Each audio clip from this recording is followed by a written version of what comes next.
Last வீடியோவில் வந்து பார்த்தீங்கன்னா வறுமை தொடர்பான குழுக்கள்லாம் பார்த்துட்ருப்போம். அதில் வந்து பார்த்தீங்கன்னா பகவதி குழு பார்த்துருப்போம். இந்த பகவதி குழுவில் வந்து சில பாயிண்ட்ஸ்லாம் பார்க்கலாம். பகவதி குழு ஆரம்பிச்சது பார்த்தீங்கன்னா 1973ல் ஆரம்பிச்சிருப்பாங்க. இது வந்து பார்த்தீங்கன்னா அரசு வேலையின்மையினுடைய அளவை வந்து மதிப்பிடுவது, எவ்வளோ நேரம் வேலை செய்யணும் அப்படின்றத வந்து தான் இதனுடைய நோக்கமாக இருந்துச்சு இந்த பகவதி குழுவின் நோக்கம். நெக்ஸ்ட் இதனுடைய பரிந்துரை என்னன்னு பார்த்தீங்கன்னா, கிராம வளர்ச்சி திட்டங்களை வந்து பெரிய அளவில் வந்து மேற்கொள்ள வேண்டும் அப்படின்றதான் வந்து பார்த்தீங்கன்னா இதனுடைய பரிந்துரையாக இருந்தது. அது மட்டும் இல்லாமல் உழைப்பு செறிவுடைய தொழில்களுக்கு வந்து முன்னுரிமை கொடுக்க வேண்டும். அது மட்டும் இல்லாமல் குறிப்பிட்ட நேரத்திற்கு மேல் வந்து வேலை செய்வதை வந்து தடுக்க தான் வந்து பார்த்திங்கன்னா இந்த குழு வந்து அமைக்கப்பட்டது.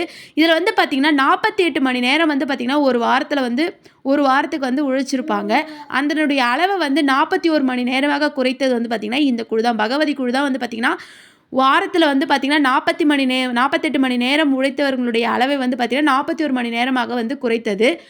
வேலைவாய்ப்பு கல்வி முறையை வந்து உருவாக்க வேண்டும் என பரிந்துரைத்தது வந்து பார்த்திங்கன்னா இந்த பகவதி குழு தான். மேபி இந்த கேட்கலாம் பகவதி குழு, நோட் பண்ணிக்கோங்க. பகவதி குழு தான் வந்து பார்த்திங்கன்னா வாரம் 48 மணி நேரமாக உழைத்தவர்களுடைய வேலை சுமையை வந்து பார்த்திங்கன்னா 41 மணி நேரமாக வந்து குறைச்சது. வேலைவாய்ப்பு கல்வி முறையை வந்து உருவாக்க வேண்டும் என பரிந்துரைத்தது எதுன்னு பார்த்திங்கன்னா இந்த பகவதி குழு தான். தேங்க்யூ.